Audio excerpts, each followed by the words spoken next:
spend the day with me, and we're going to discuss the main reason why you probably clicked on this video is how to become a full-time traveler. You also may have clicked on this video just because this lifestyle intrigues you and you want to learn more, which I have been full-time traveling for almost 2 years now. So if you like travel and lifestyle content, be sure to hit that subscribe button because I post every single Sunday at 10 a.m. I'm going to touch base on some specific questions, and if you are wanting to become a full-time traveler, I remember being in your shoes. So many things to figure out. These are some of the questions that I will specifically be answering, and I'm going to give my personal opinion, and I'm also going to give you other options as well because it really is going to be different for each person. I do want to apologize. It's a beautiful sunny morning, but it does make it difficult to film. So we might move back into my vehicle so we can discuss the main priorities you should have. But I'm going to show you a quick little overview of the campground that I'm at. The thing that I love about this camera is it just follows me. So even though I'm a solo traveler, I'm getting some of the good shots, right? I have some lovely steps down to a picnic table, which also lead down to a fire pit. And then the best part, lake view. Are you joking me? Look how gorgeous it is. This is one of my favorite spots. It is Flathead Lake in Montana. Then I just have my lovely car set up right here. There is vaulted toilets and real toilets and showers, but since it's off season now, they turn off the water. I'll take what I can get. Now let's get back onto topic and let's discuss the main priorities you should have. Something I want to make clear is I'm going to be answering most of these questions if you're living in the United States and you're wanting to live on the road, but I will answer some of them if you're wanting to travel abroad, since I did backpack Europe for 2 months, but the way I've mostly been full-time traveling is living out of my SUV. I'm also going to be brutally honest in this video because it all comes down to how bad do you want to full-time travel, and if you want something bad enough, you will make it work, you will make it happen no matter what. Before I even answer the questions that I get, I want you to write down these 3 main priorities. Number 1 being, how much do you need and what does your budget look like? And that's going to be different for everyone, so I can't tell you an exact number. It's also going to be different because are you traveling abroad or are you traveling in the United States? Number 2, have all your debt paid off. For me personally, I just had my student loans, so what I did after college was move back in with my parents, and I'm super grateful that I was able to do that because it helped me out a lot. While I was paying off my loans, I was also saving up, and the reason why I think this is very important to prioritize is because you don't want to be traveling around the world and thinking about an extra payment, or even worse, getting yourself into more debt. Now, priority number 3, which also ties back into priority number 1. Are you going to save up a budget and not work, or are you going to work and travel? Which all of these I will be discussing some options that you could do. Now that you have the 3 main priorities written down, I'm going to take a little bit of a break. We're going to walk down, feel the water. I'm also going to show you how crystal clear it is because this lake is the largest natural fresh water, so it is extremely clean. I travel full time. I've seen a bunch of lakes, and when I tell you, after I visited this lake for the first time, it has made it difficult to get into some of these other lakes. Let's go feel the water. Look at my cute little car. Absolutely gorgeous. I mean, look how clear this is.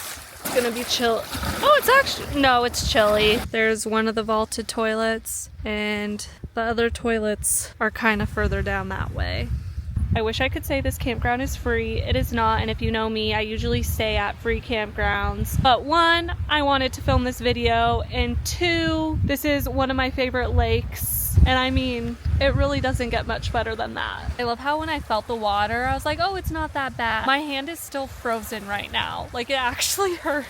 In a little bit, I'm gonna make a late lunch and early dinner, but let's start diving into some questions. This is a question I had when I was trying to figure out how to become a full-time traveler, and just a question I constantly get asked, and that's, how do I fund my travels? Before I started this lifestyle, I made sure I had a good amount of money set aside, and a little bit of a backstory. I'm now 28, and I have been working since I was 16, and at one point, I had 3 jobs. I was a full-time college student, I was in a sorority, and I was on the competition cheer team for the university. So I have worked really hard to set myself up to be where I'm at right now. And for me personally, I learned the hard way, and I just found out the 9-to-5 lifestyle isn't for me. And I know it's not for a lot of people. So right now my income comes from my jewelry business, which I'll be doing another drop before Christmas, so stay tuned. I also make money from TikTok views, TikTok shop, and on TikTok live streaming if people decide to send gifts. I also make some money on YouTube. I also make some money off of my Amazon storefront. I also make money from UGC work and brand deals. And when the time comes, I do seasonal work for spring training. On top of that, I've also been kind of thinking of starting my own travel agency work because I've had so many DMs of people asking for recommendations in certain areas, and I personally think it would be so fun if someone gave me a budget and I could just plan their vacation for them. So I've been kind of thinking of that. Don't really know how to go about it, but that would be another great source of income. There are truly so many jobs out there that you can do. And to follow that question, let's talk about the options you have for best remote jobs. Factors that we need to consider: are you going to be a slow traveler or fast traveler? For me personally, I'm a fast traveler. I'm in a new place every 2 to 3 days, whereas there are a lot of slow travelers out there that stay in a place for a month to 3 months. And if you're going to be that type of person, some work that would be great for you would be work exchange programs, finding a bar or a restaurant in the area that you'll be. This is actually something I looked at, becoming an au pair and also becoming an English teacher. That's specifically if you are traveling abroad. Becoming a flight attendant or working on a cruise ship or yacht. And I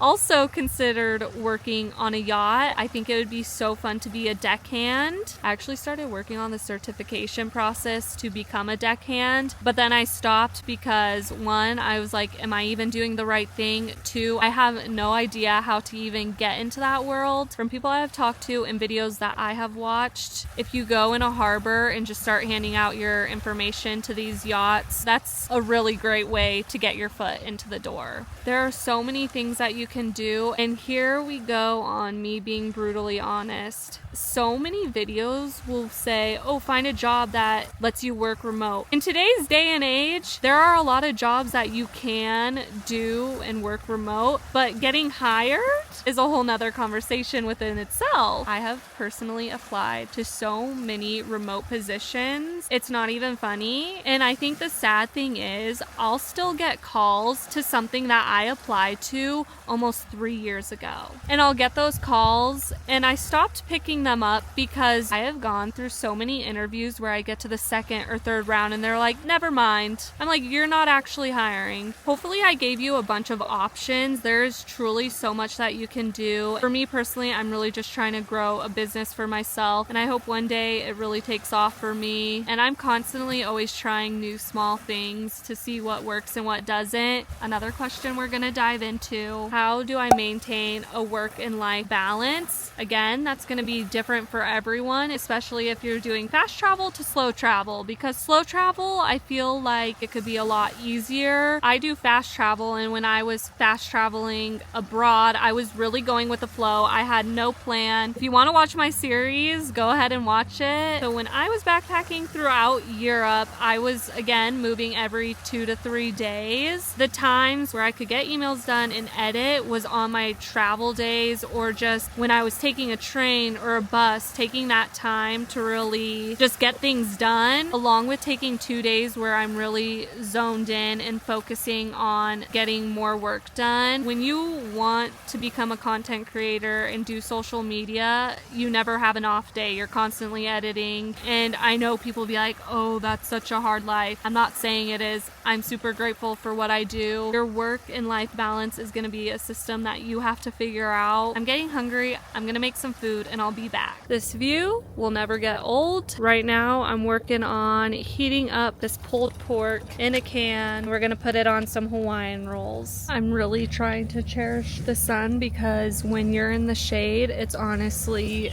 chilly. Why I added the second jacket, so it feels so nice. But I filmed a TikTok, so I already tried them. Super simple, easy recipe. It's not even a recipe, you're just heating up pulled pork and then putting it on a Hawaiian roll. Nothing more simple than that. You technically don't even need to heat up the pulled pork if you don't want to. I also opened up this strawberry lemonade, and this is my view from the picnic table.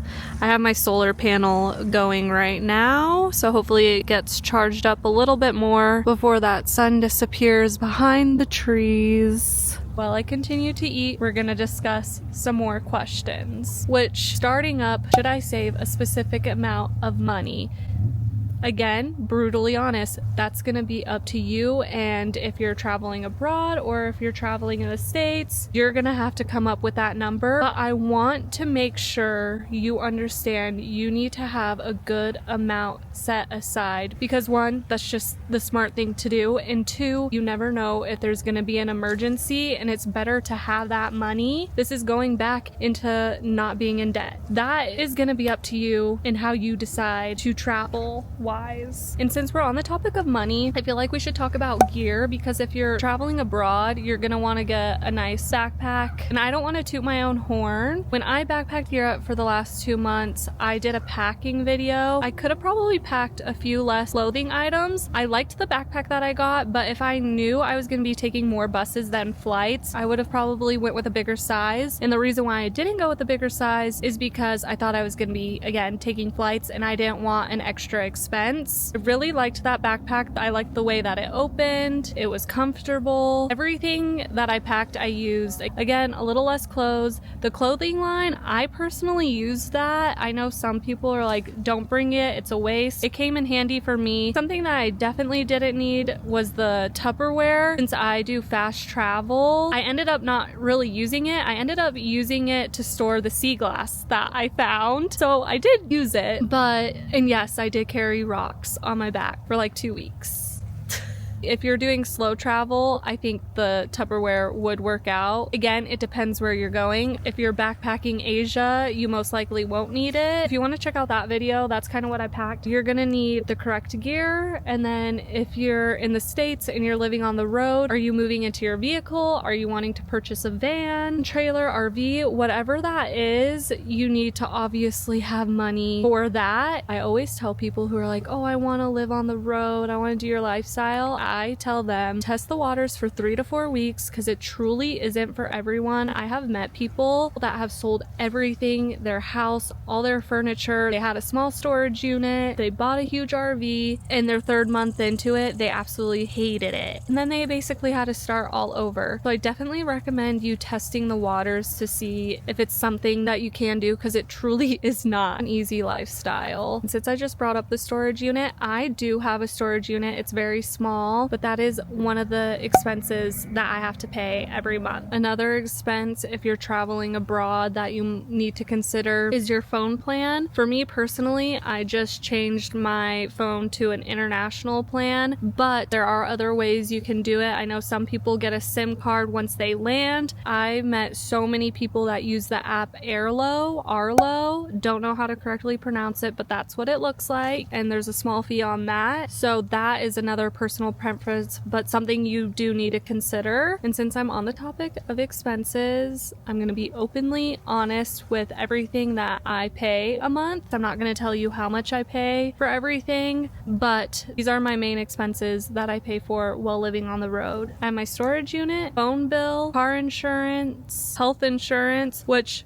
also, in health insurance, if you're going international, I highly recommend you look into a travel insurance. It's better to have it than not have it. I kept going back and forth on if I should get it or if I shouldn't, and I did. Did I need it? No. But did I go to the pharmacy a few times? Yes. But the pharmacies in Europe work a little different. You can just go up, tell them your symptoms, and then they're like, okay, you need this, and then you pay for it. But if there's an emergency, you want to have that travel's insurance. Gas, flights. I also have a Planet Fitness membership, which is one of the ways I shower. So those are my main expenses. I don't normally pay for campgrounds because I stay at Dispersed Camping, which the app I use is Campanadium. I love that app. And then when I traveled abroad, I did rent a car and I slept in a car for 3 nights, and I used Park for Night over there, and that worked great. And another app when I was abroad was Hostel World, which made it easy for accommodations. I personally tried my best to stay at anything higher than an 8, and I also made sure I read the reviews. Okay, now I just want to talk about a way you could save if you're traveling abroad on flights. I personally don't use any specific app. I use Google Flights. I type in where I want to go and I put the flexible dates. That is a key factor if you want to find cheap flights. Since you are traveling full time, you are flexible. You don't need a strict time where you need to be somewhere. Take that to your advantage to get those cheap flights. You'll be amazed the difference that makes. What a perfect place to watch Big Brother. If you watch Big Brother, let me know, but don't spoil anything. I know it finishes up this week, but I'm so behind because I was in Europe when it started playing, and I just decided that I was gonna block the word Big Brother and followed some old players of the show so I could not know what's going on. And so far, I don't know what's going on. I've been watching it for years and I'm obsessed with it. And if you don't know what Big Brother is, you need to watch it. Overall, if you want to become a full-time traveler, you just gotta go for it. Obviously, make sure you have a plan and really consider those 3 priorities I said at the beginning. You want to set yourself up so you're doing it right. And overall, I feel like most full-time travelers are big dreamers. You're gonna make it work. You're gonna make it happen. And if there's anything you want me to go more in depth of, just leave it in the comments and I'll get back to you as soon as I can. And if you're a regular, you already know what I'm gonna say.